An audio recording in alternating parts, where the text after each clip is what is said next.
I know it's following me. I can feel it.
Sound. It's coming from the river.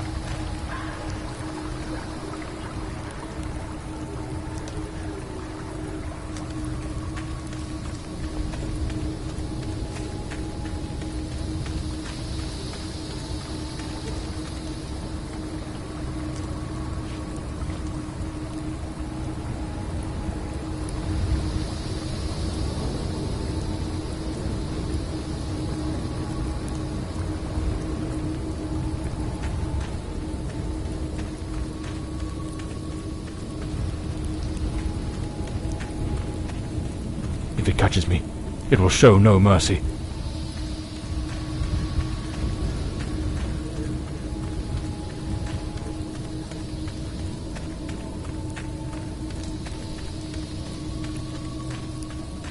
I know it's hidden somewhere in this forest.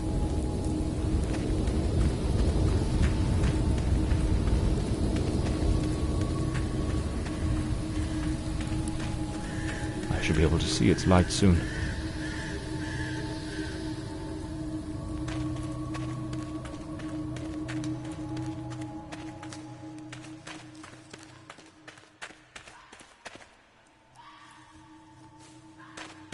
At last, I can gather my strength and plan how to face that monstrous thing.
The name's John Morley, private detective, and today is a momentous day. After enduring the most exquisite tortures at the hands of those blasted nurses, and being pumped full of enough medicine to fell an ox, today I'm finally free. Who would have thought that the case of the Red Shoes murder would end the way it did? A stormy night, soaked to the skin, wrestling that brainless killer on a rooftop.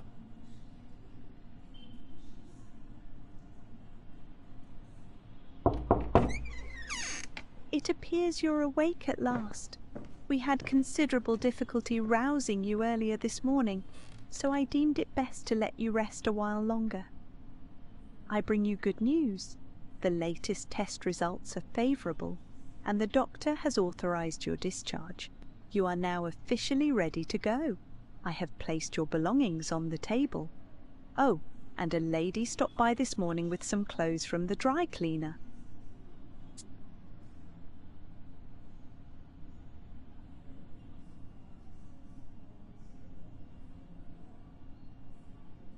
So I'm better now. Yes, you are much improved. Both your physical and psychological assessments have been satisfactory, and there are no impediments to your returning to your normal life.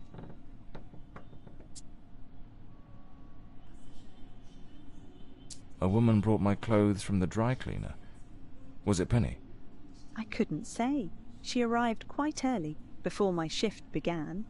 I've placed the garments in the wardrobe to keep them from getting wrinkled. My belongings? I thought everything was already in the room. There are a few valuables and some coins we kept for safekeeping. They are in the box on the table.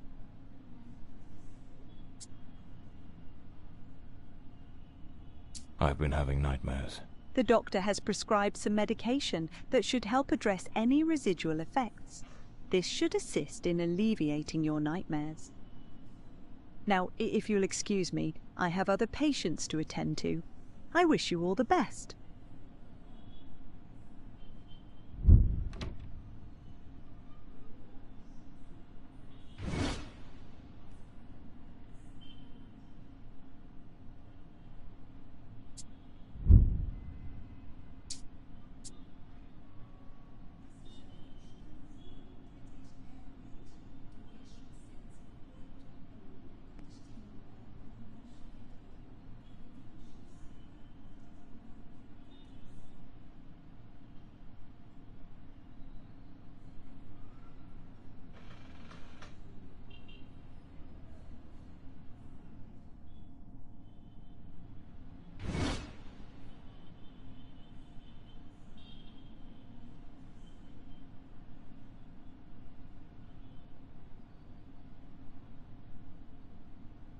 Blimey, it's nearly noon.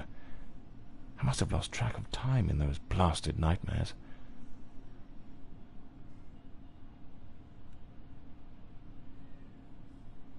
Trench coat and fedora hat. Every detective's must have.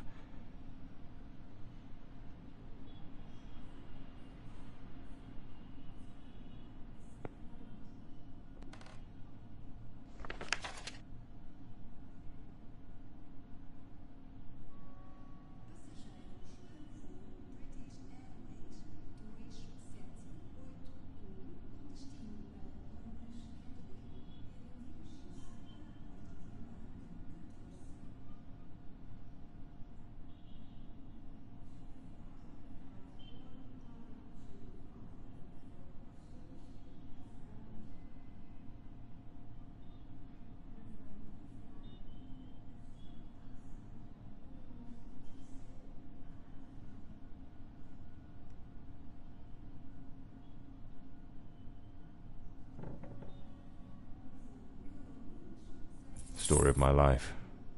Nearly broke. That's me, the bloodhound Morley.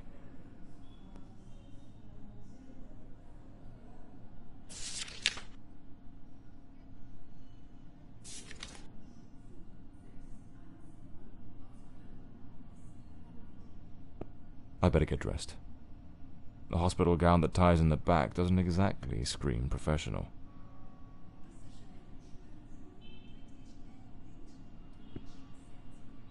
Blimey, what a fool I took onto that rain-soaked pavement. And to top it off, with that downpour, I ruined my best suit. But, well, that's all water under the bridge now, quite literally.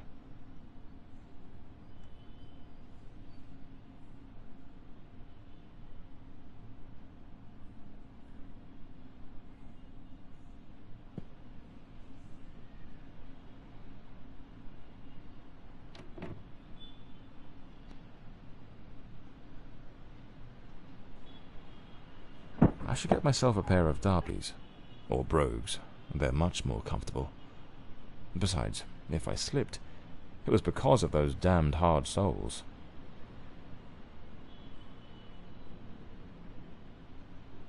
Looks brand new. The collar's pristine.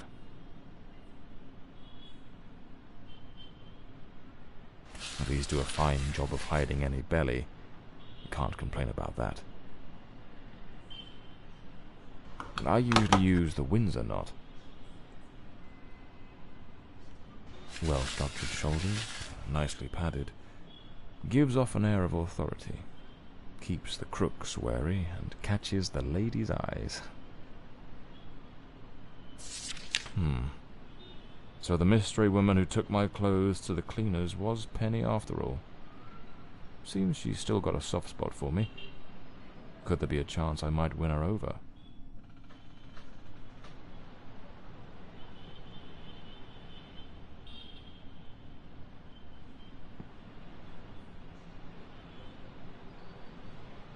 There's notes from Penny, my secretary.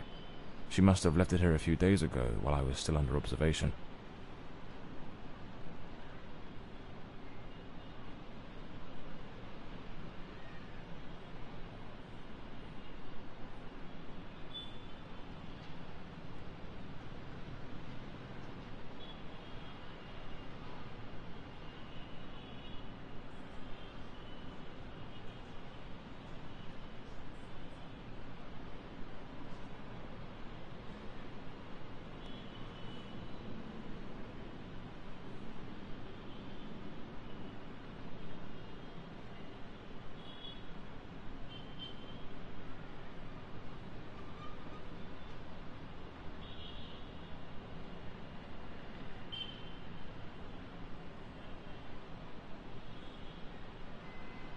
Damn it, Penny.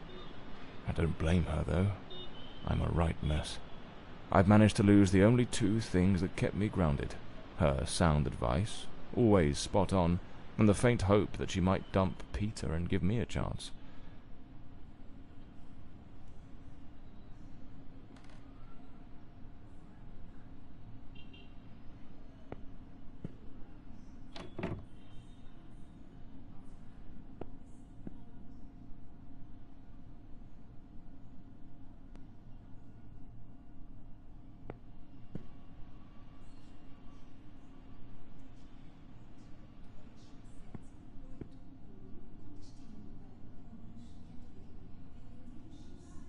I'd better hurry up. Just like Penny says in her note, I might have a new client this afternoon. And with the way things are going, I can't afford to let that slip away.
All right, let's get moving.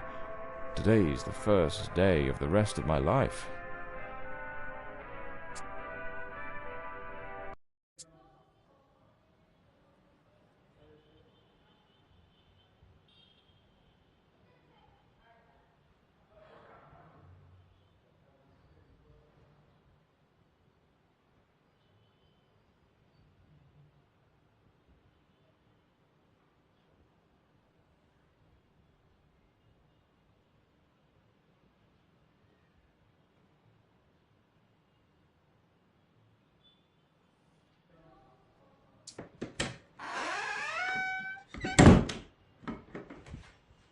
Back again.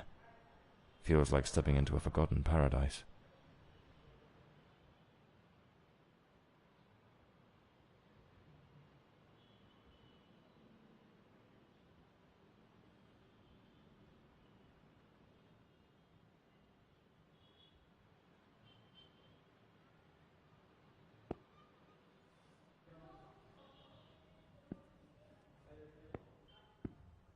Everything's got that same old charm, and yet feels oddly new.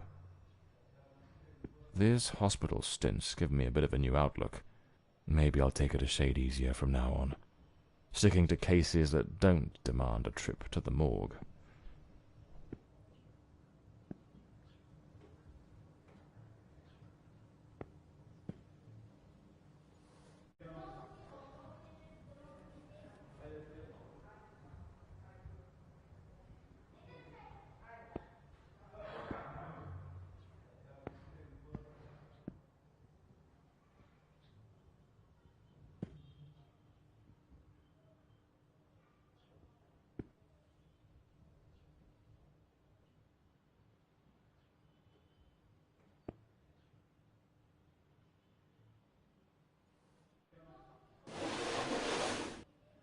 Here they are, Penny's keys, just like it says in her note.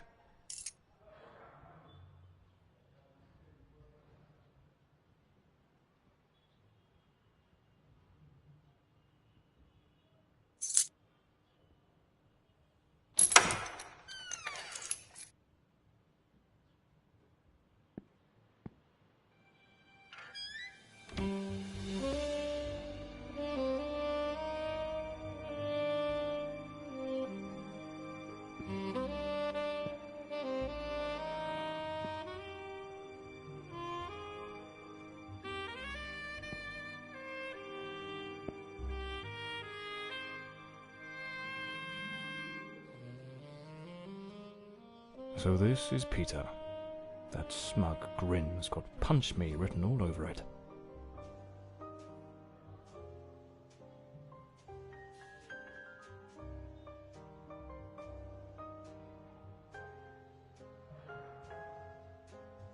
Penny's desk.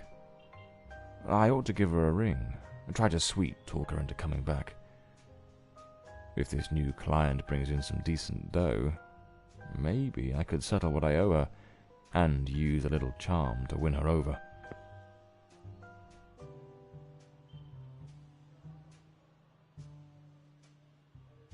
The murder weapon from the cadaver collector case. Nasty business, that one.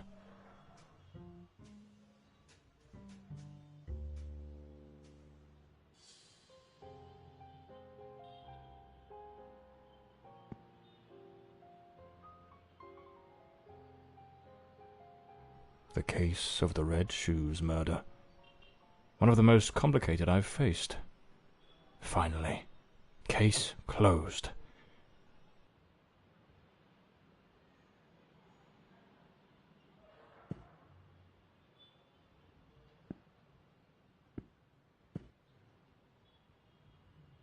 Even the coppers missed it. The slant on the letter E. That's what gave away the typist in the black letters case.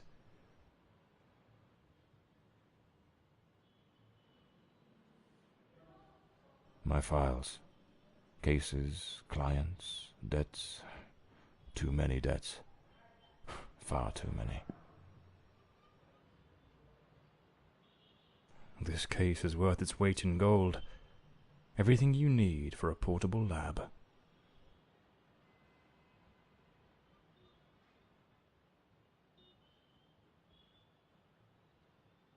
The umbrella with a bullet hole.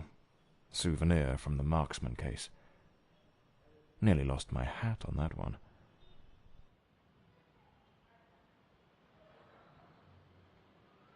This one's a favorite.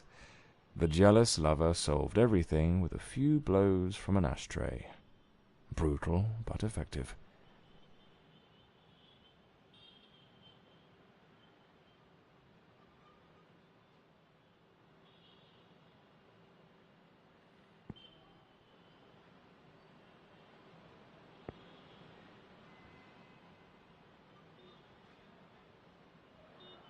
My desk, strangely tidy. Normally it's buried under papers, notes, bits of evidence. Penny must have wanted to leave everything spick and span before she walked out on me. Another one of my cards. But this one has my last name circled.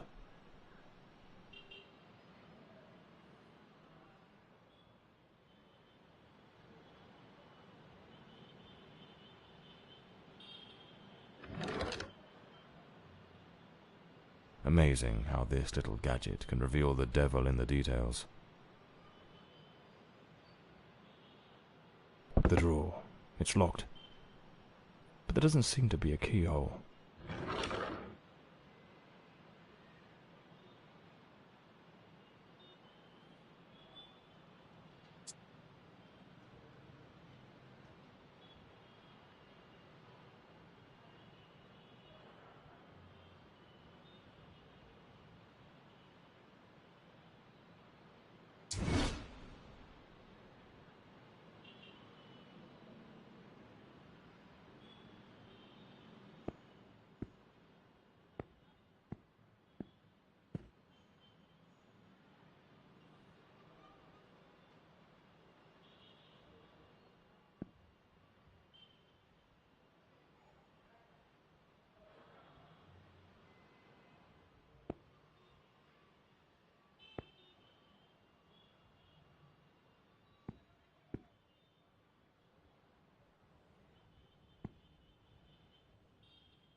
My Smith & Wesson, in perfect condition.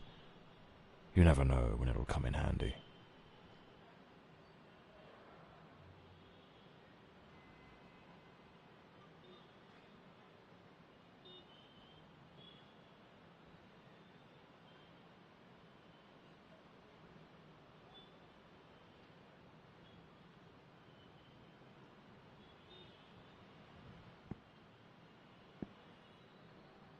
The Scarlet Page. I trust Penny didn't go snooping through my things while I was away. Oh, my apologies, madam. I didn't hear you come in. I was a bit distracted. Good afternoon, Mr. Morley. I trust your assistant informed you of my visit as promised. My apologies. I was rather engrossed and didn't notice your arrival. To whom do I owe the honour of this meeting? Lady Margaret Fordside, the 4th Countess of Bloomsbury. Lady Margaret, could you tell me what brings you here today? How can I assist you? I shall endeavour to be as candid as possible. 20 years ago, when my daughter was just 18, she was brutally murdered. It happened at our family estate, Bloomsbury Manor. Someone slipped into the house unnoticed, and upon reaching her room, delivered 5 fatal stab wounds to her chest, lungs, and heart. The police, eager to close the case, hastily blamed and condemned 2 violent thieves who clearly had nothing to do with her death. The investigation was closed, and justice was never served. I am prepared to offer you £30,000 if you take on this case, and a further £30,000 if you can solve it and bring the true killer to light. Tell me, Mr. Morley, will you accept this case? I understand your distress, Lady Fordside. But before I commit to anything, might I trouble you with a few questions? By all means, Mr. Morley. Ask whatever you must.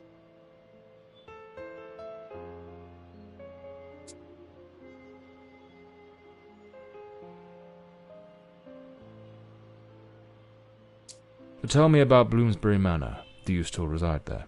After Elodie's death, I abandoned the estate.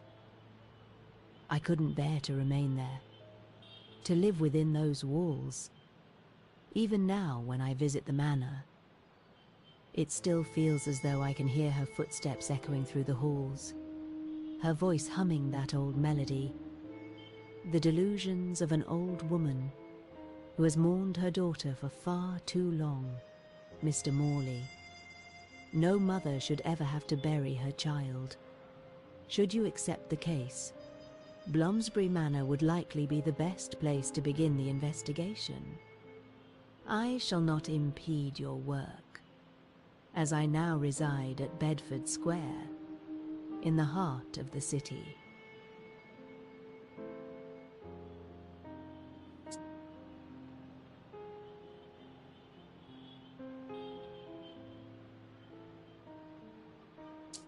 Tell me about the men the police arrested. Why are you so certain they weren't guilty?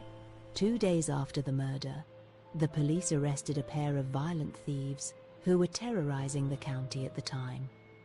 Though they swore their innocence in my daughter Elodie's death, their criminal record completely undermined their defense. Seizing the opportunity, the police locked them away for their other crimes, and the case was closed. But what has always struck me as suspicious is that nothing was stolen on the night my Elodie was killed. If those thieves were truly the culprits, why would they murder her and then leave without taking a single piece of silver? It doesn't add up, Mr. Morley.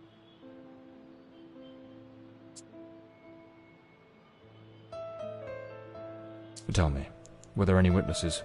Did anyone see or hear anything? It happened at midnight. The house was practically empty at the time, with only a few servants and a guest who was sleeping in the west wing.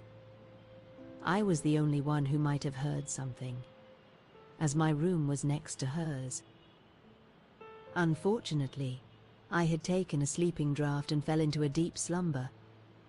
It is a decision I shall regret for the rest of my days.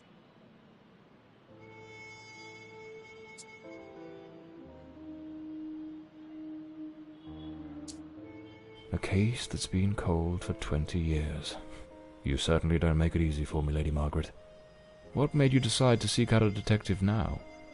For over 2 decades, I've fought tirelessly to have the case reopened, to prove that the real murderer escaped justice. But all in vain. Neither solicitors nor well-meaning police friends, nor even journalists hungry for a dark story have managed to uncover anything. Then one day, I read about your success in solving the case of the Red Shoes killer. Regrettably, I also learned of the unfortunate incident that left you hospitalized with grievous injuries. On the advice of your secretary, Miss Penny, I waited patiently for your recovery. And now, here I am. Well, I believe I have all the information I need to get started. I accept the case, and will begin the investigation immediately. I'm pleased to hear that. My butler will bring you the £30,000 tomorrow morning. Now, if you'll excuse me, I have matters to attend to. Once you uncover the culprit, contact me at once, and I shall promptly deliver the remaining £30,000. Please, Mr. Morley, unravel this harrowing mystery that has tormented me for so long.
As I made my way through the dense forest path, a haunting silence enveloped the air.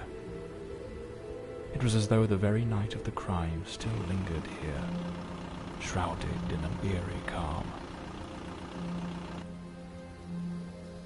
The manor stood before me, its facade as inscrutable as the shadows that danced in the moonlight. Every step I took felt like a step deeper into the heart of a mystery that refused to be forgotten.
Not a sound.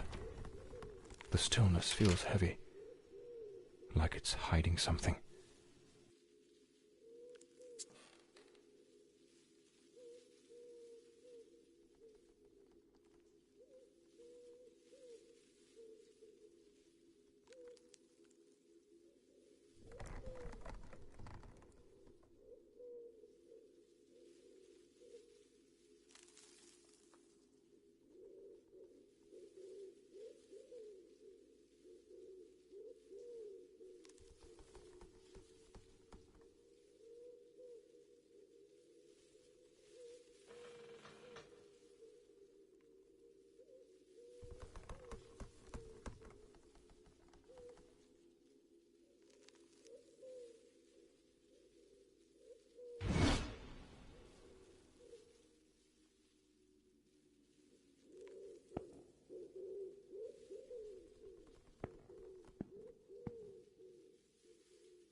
It seems Elodie had a passion for art, but her style wasn't exactly well received.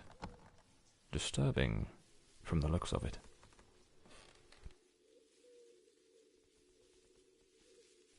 This painting, it's rather grim. There's something deeply unsettling about it, almost like it carries a shadow of its own.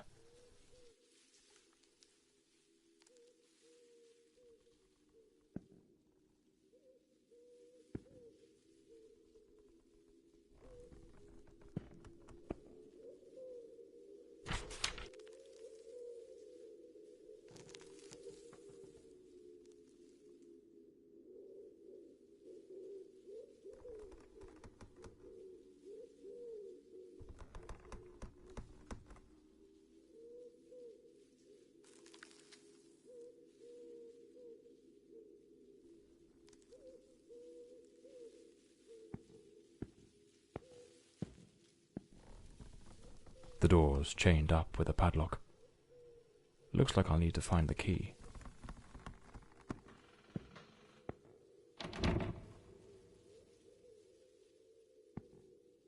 A blue moon, fitting for a place haunted by its own secrets.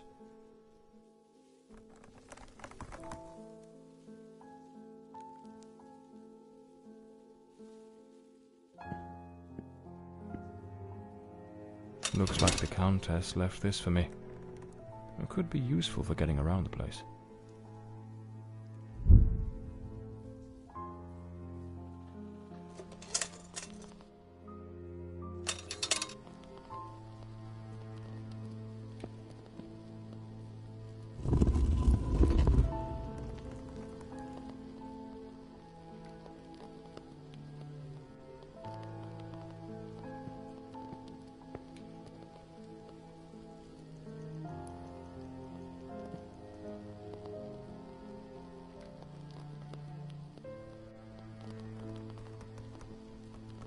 It seems Lord Fordside was a renowned sculptor, though his works were somewhat sinister.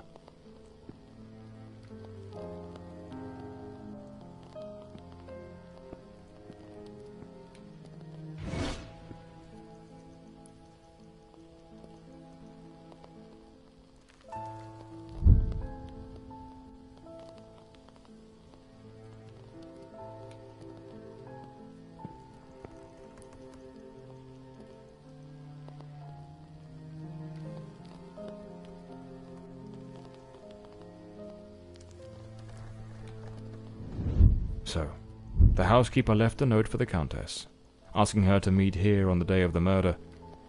I wonder what truly happened during that encounter. Very well. Let's piece the events together, step by step.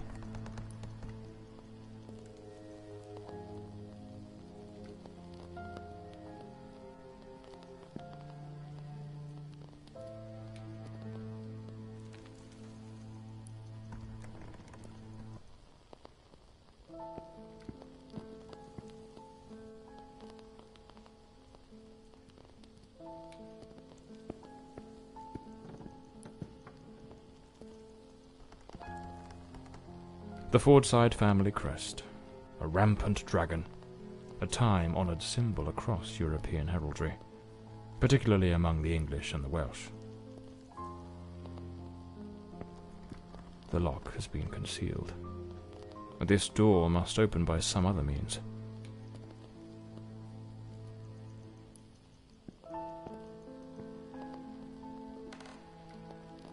Another painting by Elodie. There's something deeply disturbing about her work.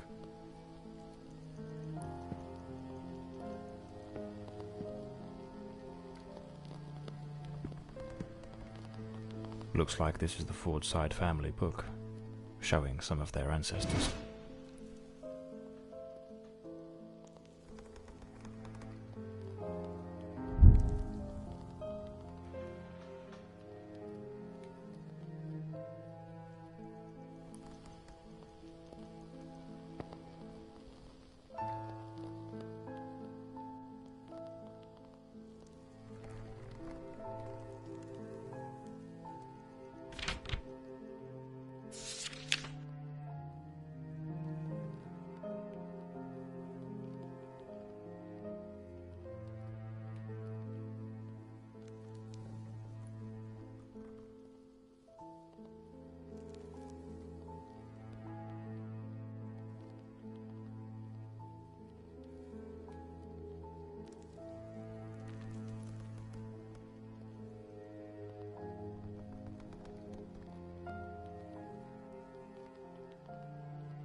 A globe resting in a beautiful wooden stand.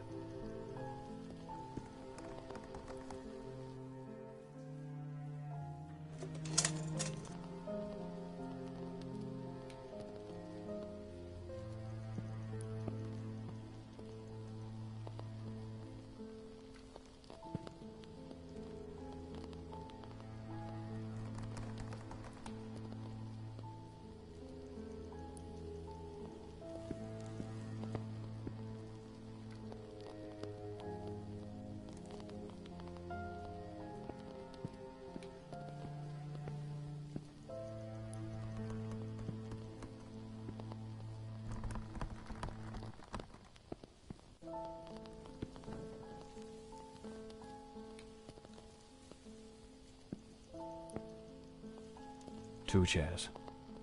One of them knocked over.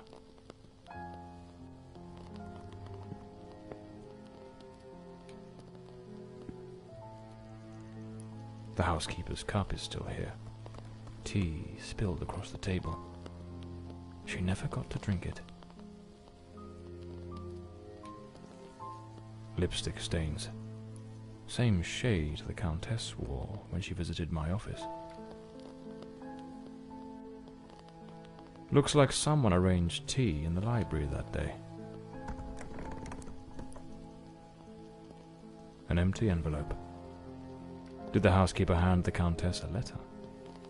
It seems they met here. But something went wrong during the conversation.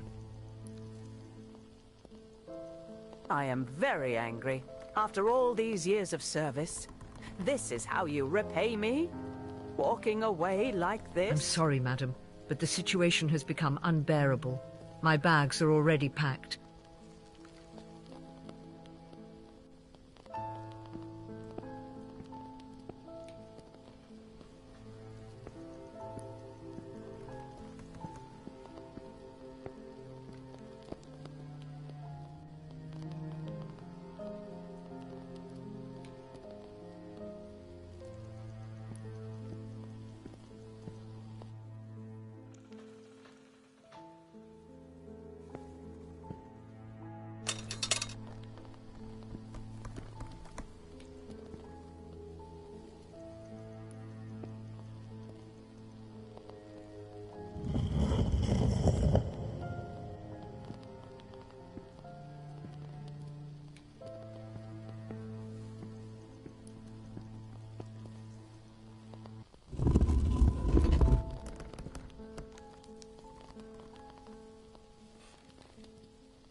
The Countess threw the housekeeper out in a fit of rage.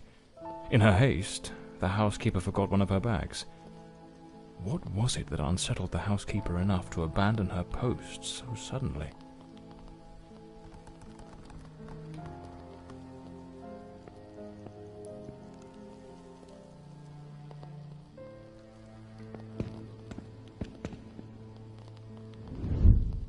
Lady Fortside, still seething, burned something in the fireplace.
The housekeeper resigned.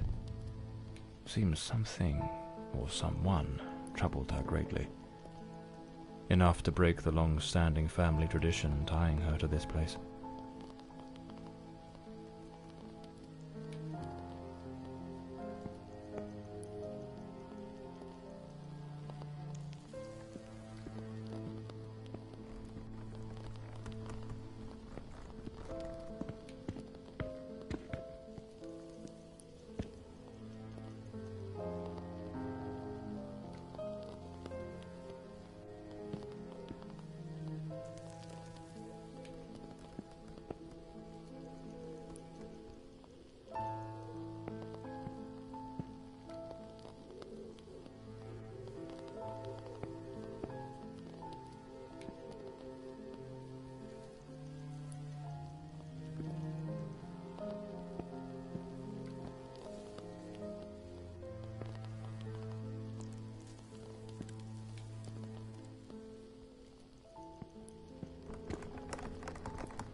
This must have been some sort of private study for the Countess.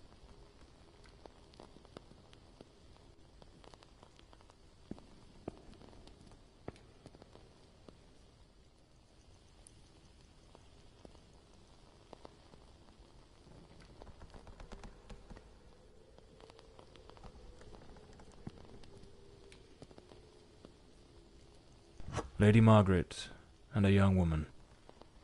I suppose it's Elodie. They look happy. It was undoubtedly a better time.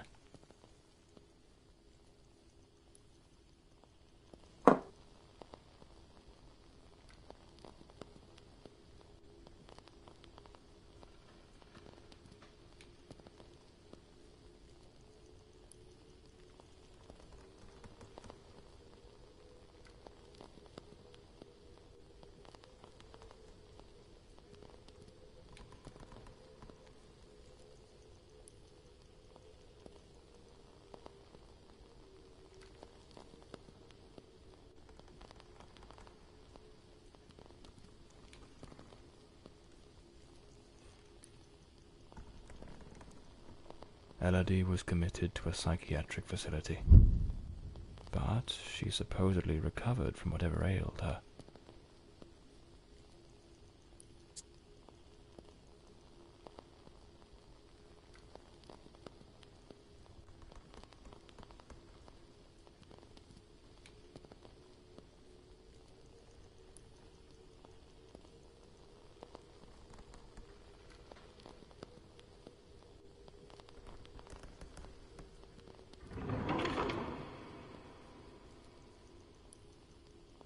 A British passport. Lord Fordside was undoubtedly a man of the world.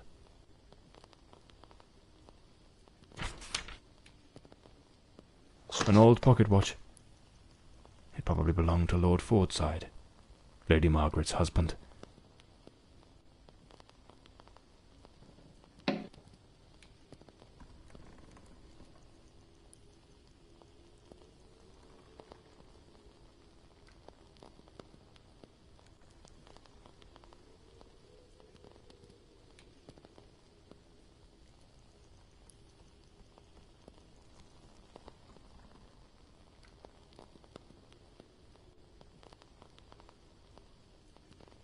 This looks like the key to the main hall. Could be my way into the heart of the house.